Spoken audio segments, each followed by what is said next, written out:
Welcome to this Quick Take Rapid Learning module, which is part of our Leadership Development Program. Our topic today, how to smoke out imposters in job interviews. Great managers hire the right people. That sounds simple in theory, but is difficult in practice. First, many job candidates are remarkably good at persuading hiring managers that they can do things that they can't. What's more, hiring managers often don't realize how their emotions and personal biases can affect their choices. And finally, it's hard work to hire the right people, and hiring managers sometimes take shortcuts that lead to mistakes. The cost of bad hires is staggering. Most obvious are the hard losses: the ads, the interviews, the training, the lost productivity, the opportunity cost, etc. Not so obvious is the damage you do to your credibility as a manager when you repeatedly make hiring mistakes. Your bosses and employees pay closer attention to your success rate than you might think. In this quick take, you will learn 1. The most dangerous attitude a hiring manager can possibly bring to an interview. 2. The preparation oversight that gives imposters an opening.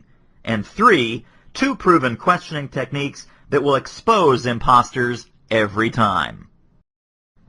First, let's describe an imposter. Imposters are almost never bad people. Most are good citizens with 2.2 adorable children and a cute, cuddly dog. They believe most everything they say to you. What they tell you is wrong, dead wrong, but they're not liars. They simply lack self-knowledge, and that's a huge problem for you. Let's say a headhunter sends you Richard, a candidate for the IT infrastructure manager position you need to fill. You've been looking for months. Your company has endured endless aggravation because your customer data resides in 4 separate databases. Your CEO has been pushing you to find someone with the expertise to integrate them into a single database. And now, finally, a killer resume. The recruiter tells you he's rarely seen anyone so smart and polished. But let's stop for a moment and ask a question. At this point in the process, what's the biggest danger you face as an interviewer? Is it that you lack the skills to interview Richard effectively? No. Is it that the recruiter is biased and oversold the candidate? No. Your greatest danger is that your impatience and frustration could rush you into a bad decision. A heightened sense of urgency can make you feel you must find a candidate, any candidate, to fill the IT job right now. That's the most dangerous attitude you could bring to your interview with Richard. On paper, he seems perfect, and a part of you wants to keep it that way. You don't want to ask tough questions and trip him up, because if you do, you'll have to start all over again with another candidate. Let's begin our interview with Richard. He's poised, well-spoken, and intelligent. He's also likable, but you know better than to let that affect you. You're prepared to scrutinize Richard carefully to make sure he's for real. So you start off by reviewing the job requirements. Let's look at 3 ways you might do it. Wrong way number 1. We're looking for a person with a master's degree in IT who has at least 5 years of experience building and integrating databases. The qualifications listed are all inputs to the job.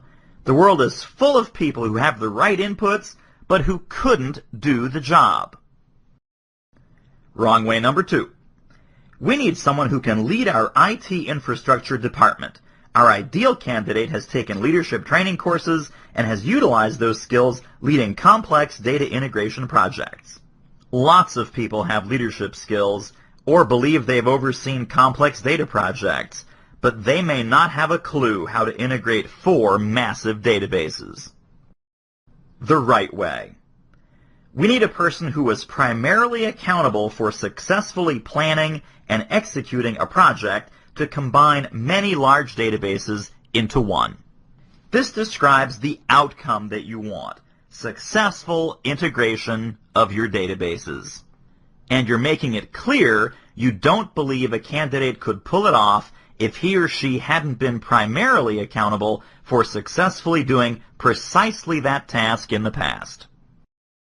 That's the most common preparation oversight that allows imposters to slip through your net, failing to identify the outcomes you want from the job.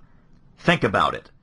If Richard is an imposter, he's delighted that you'd framed the job in terms of inputs like education and years of experience. He's got those in spades. He's also happy to talk about his leadership skills because he's led all sorts of IT projects that had nothing to do with integrating databases. And if you're willing to ignore the fact that the complexity of the task you need done would bury him, he's fine with it too, because he believes, falsely, that he's smart enough to figure it out on your nickel.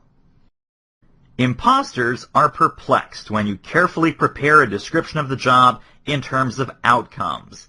If Richard's for real, he'll be eager to tell you all about the time his boss gave him primary accountability for integrating databases, and what a joy it was to successfully achieve that goal. If Richard's an imposter, he'll know he's in for a rough day. To expose imposters, you need to dig on 2 levels. At level 1, you want to answer this question. In his or her last job, did this candidate actually have primary accountability for accomplishing the tasks I need done?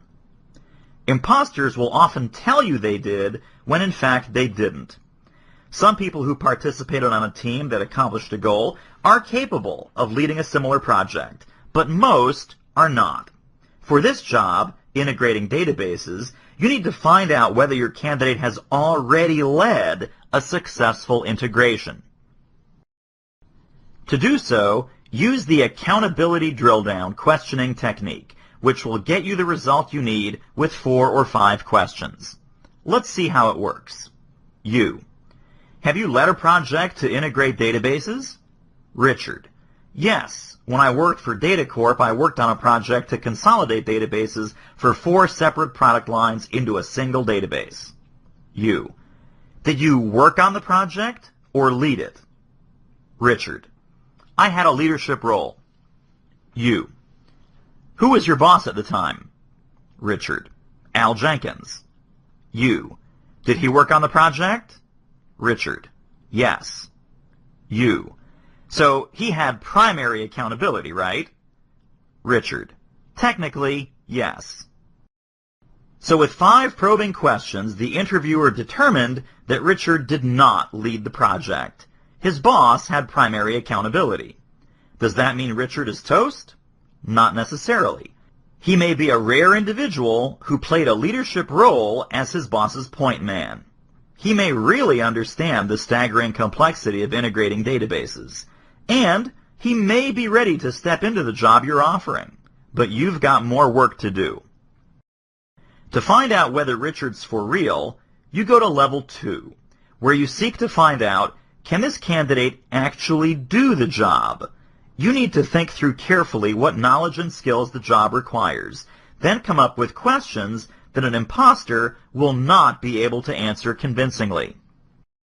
To do this, use the knowledge drill-down technique.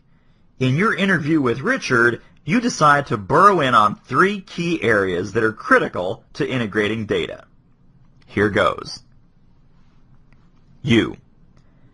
Were you responsible for table definitions, data modeling, and normalization? Richard. Yes. You. Can you tell me about the process you used to do each of these? Richard. Well, some of it was done already, but I just added to it. You. Could you explain what you added? Richard. Boy, that was a while ago. I can't recall. You. Do you think it's sufficient to normalize a database up to third normal form or 3NF? Richard. Yes, I'm pretty sure it is. You. Can you think of an example where a 3NF table does not meet the requirements of Boyce-Cobb normal form? Richard. I'm not sure I can answer that. You. Richard, do you really think you're the right person for this job? Richard. Probably not. Of course, this example is simplified, but it demonstrates the point. It took the interviewer 5 razor-sharp questions to reveal that Richard hadn't been the project leader and has never wrestled with the complex decisions you face. That's why he froze when asked to describe the process. Process is the key in knowledge drill-down interviews. Imposters often understand terminology and can speak conceptually. They can fake it if your questions are too general, but they can't fake it if you come prepared with questions that drill for specifics. Be relentless in your pursuit of convincing details and clarifications that describe the processes the candidate went through to accomplish tasks or goals. Process questions will trip up an imposter every time. Let's sum up what we learned. 1. Being overeager to fill a position can cloud your judgment and allow an imposter to slip through your net. Be aware of your emotions and don't let it happen. 2. Frame all jobs in terms of outcomes, not inputs. And 3. Prepare extensively before interviews so you can conduct effective accountability drill down and knowledge drill down interviews that will tell you whether a person can truly achieve the outcomes you defined for the job. Thanks for watching. If you'd like to check out more programs like this one, covering a wide range of employment law, compliance, and leadership topics, sign up for a free trial to the Compliance and Management Rapid Learning Center. Complete and submit the short form in the right column of this page, and you'll get instant access to our complete library.